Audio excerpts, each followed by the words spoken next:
Hi, this is Scott Garibay, and today we're going to talk about Dungeons & Dragons. We're going to talk about roller skating. All right, so my favorite thing in the world is church, and then my second favorite thing in the world is Dungeons & Dragons.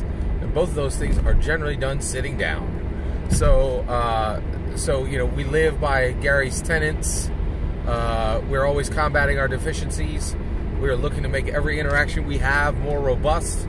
We're looking to explore ourselves, looking to explore others, looking to explore our world, looking to explore our galaxy, looking to explore our universe, right? Right now, one of the things I'm combating is being caked up, right? Like, I don't move a lot, right? Like, so I have really got to work hard on that, right? Now, 9 months out of the year, I got it covered because I got a mount, right? I got a bicycle, and I ride that thing from here to anywhere I can find. And during, you know, in the warm months of the year, every season but winter, I'm covered. But in the wintertime, I really struggle, and I've never found an analog to bicycling that will get me on my butt, off my butt, you know, and make sure that I'm combating that deficiency of being too big, right? Like, so one of the things, so it's the wintertime, and I need, you know, I hate going to the gym. I don't go to the gym. I don't ever intend to go to a gym. I don't like it, right? But I also realize I got to move, right? So what I've been doing is roller skating, this all came about because when I was doing the farmers market, I actually saw a roller skating rink, and the lights were on, and I was like, wait a second, what? Because I don't know if you guys remember this, about 5-10 years ago, every roller skating rink shut down, right? Like, you know, at the macro level, at the 51% level. And I was like, roller skating rinks are still open? And so I looked it up. I tried a couple places around me, and where I landed, the best place, right? They only allow quads, they don't allow rollerblades, and I have elected to make my rollerblading world quads, right? But I throw down in Camden, New Jersey. They have a fantastic roller rink, and 20 years ago, I would say, well, actually, whoa now. I would say like 92. It was the last time I probably skated. So that's 2002. 20. Yeah, that's 30 years ago, right? So it's been 30 years since I skated. So when I decided to skate again, I had to really relearn it, right? Because, you know, and I fell a couple times when I went on the rink, you know, like 4 weeks ago when I started, and I've just been going as much as I can go to make it to the point where I am now, which is I can get around, right? I can put a little boogie in my step, and I don't fall, and I don't make other people fall, right? Although I didn't make anybody other fall, even the first time I went, because I generally fell 10 feet when I started. I don't know what it was, but you know, once I get going, I'm good. But getting going was a little tricky at the beginning, right? So, but I want to talk about, you know, what I've learned about Dungeons & Dragons from roller skating, right? So where I go, Camden, New Jersey, amazing roller skating rink. You know, it's always got a slamming soundtrack. Everybody but me is on beat. Place is hopping. It's really good, and I love it. And so I'm really, you know, so I'm combating that deficiency of being still in the winter. I'm interacting with my wife and trying to convince her that I need to get off these rentals and get my own $170 pair of black Sure Grip indoor roller skates just for me, right? And I am exploring the world of roller skating, which is a deep and robust world. You know, I think a little more deeper than you might expect, right? So one of the things that I think is really interesting about roller skating, I've been doing it alone. And the reason why is, you know, I didn't want anybody to witness this 1, 2, 3 months of me, like, you know, awkwardly, you know, jamming around this rink that I know, right? Like, you know, it is not fun when you first start roller skating. It's very awkward. Sometimes it's painful. You look stupid doing it, and people, you know, kind of give you a side eye because you suck at it. Guess what? That's a lot like Dungeons & Dragons. Dungeons & Dragons is not like, you go right, you go left, you'll find some D&D commentator squawking you about D&D being easy. It ain't easy. It ain't easy for players. It ain't easy, and it certainly ain't easy for dungeon masters. It's one of the hardest things in the world, and frankly, one of the things I think is really terribly, like, you have to have good balance to roller skate, right? If you don't have good balance and a little bit of, you know, chutzpah, you ain't gonna be able to do it, right? And the reality is, what haunts me is, I think if you ain't intelligent, you ain't gonna be able to do Dungeons and Dragons.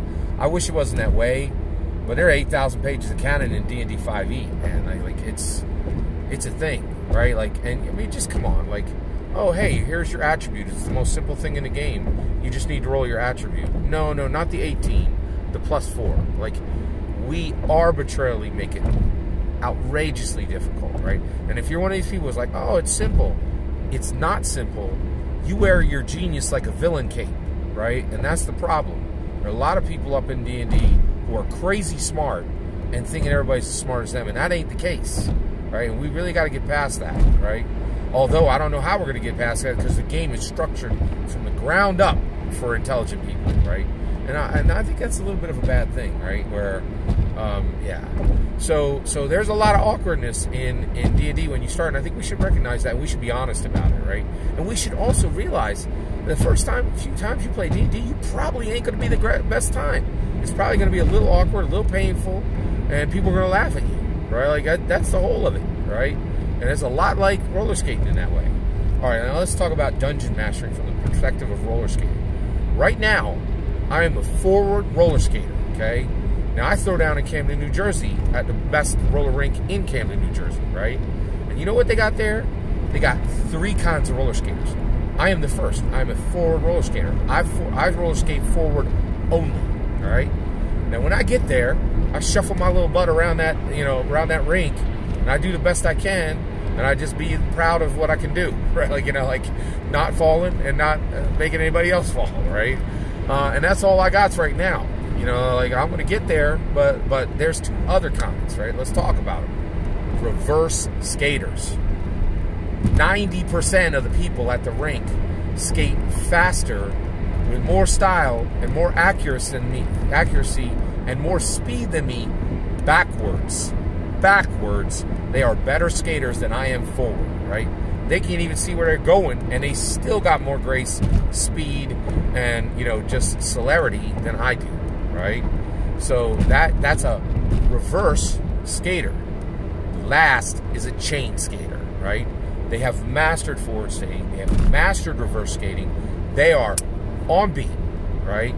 And they can chain skate. What is chain skate? You get 3. That's a chain, okay? 3 to 8 roller skaters, and they are going in a circular spinning chain, right? And they whip backwards in a chain, linked up by the arm, pulling each other faster and faster and faster around the rink.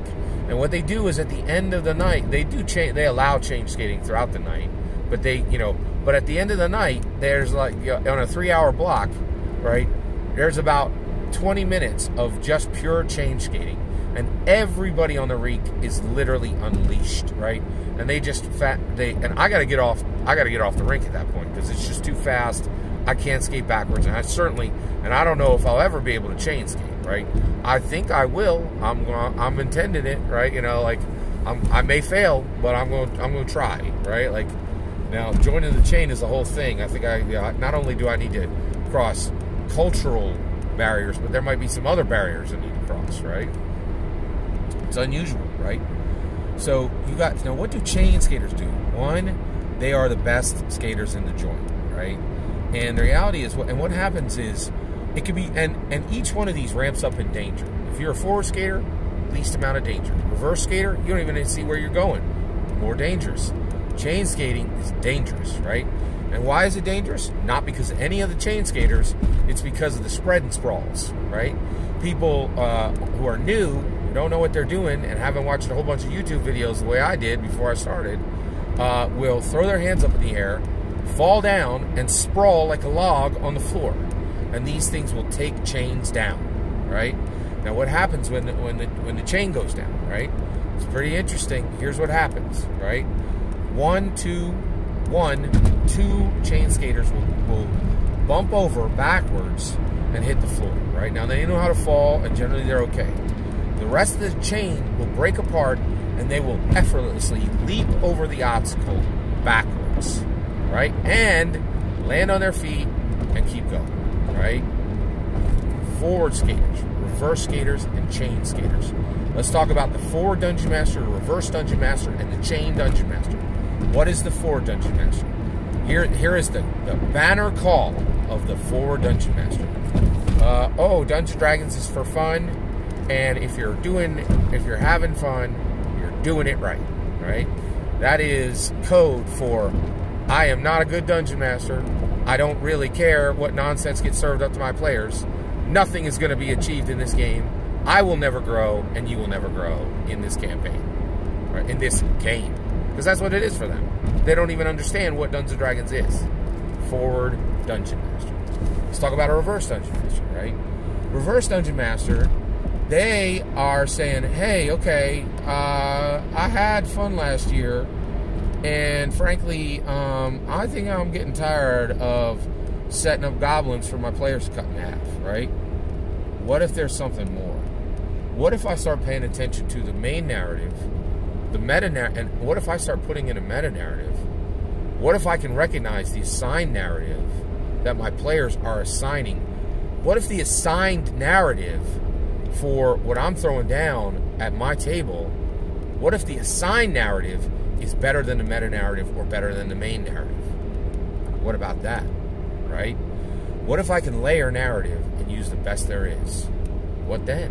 What does that mean? What can I do, right? Also, you know, I'm telling a story here, man, and I feel the beat. I feel the beat. What is the beat? Humanity has a beat. It is called narrative. We have used story to rule, to guide societies, to aid societies for millennia. Do you feel the beat? Can you hear it? Right? Or are you just a forward skater? Are you just a forward Dungeon Master just trying not to fall down while you have fun? Right? Or can you hear the beat? Can you get on the beat? Right? Can you hit the same beat that the shamans hit, that Shakespeare hit, right? That Spielberg hit? Can you hit that narrative beat, that human heartbeat that we call narrative? We have used stories for millennia. And Gary Gygax cracked it all in half and put a turbo on it. And you, with Dungeons & Dragons, have the best narrative platform ever designed by a human being, right?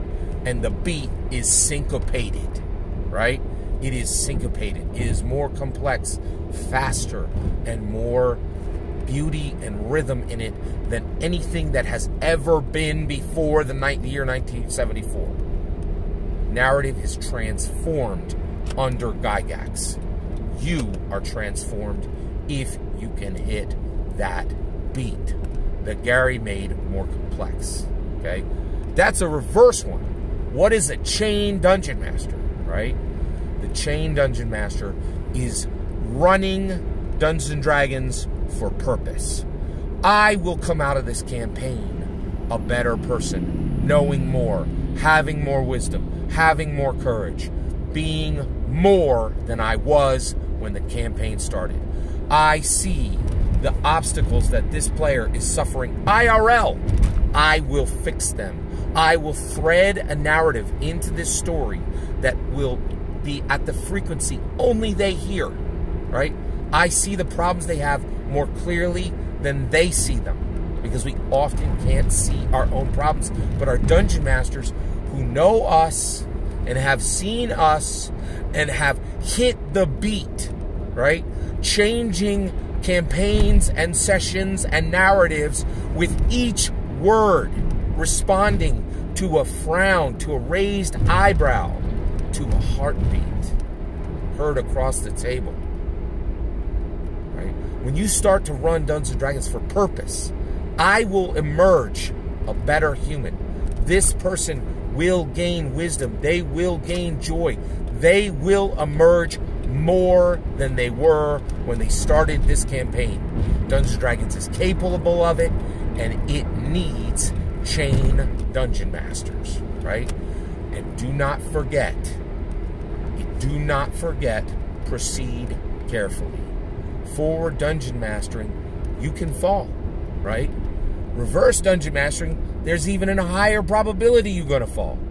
And chain dungeon mastery, you're going to throw over backwards, baby, right?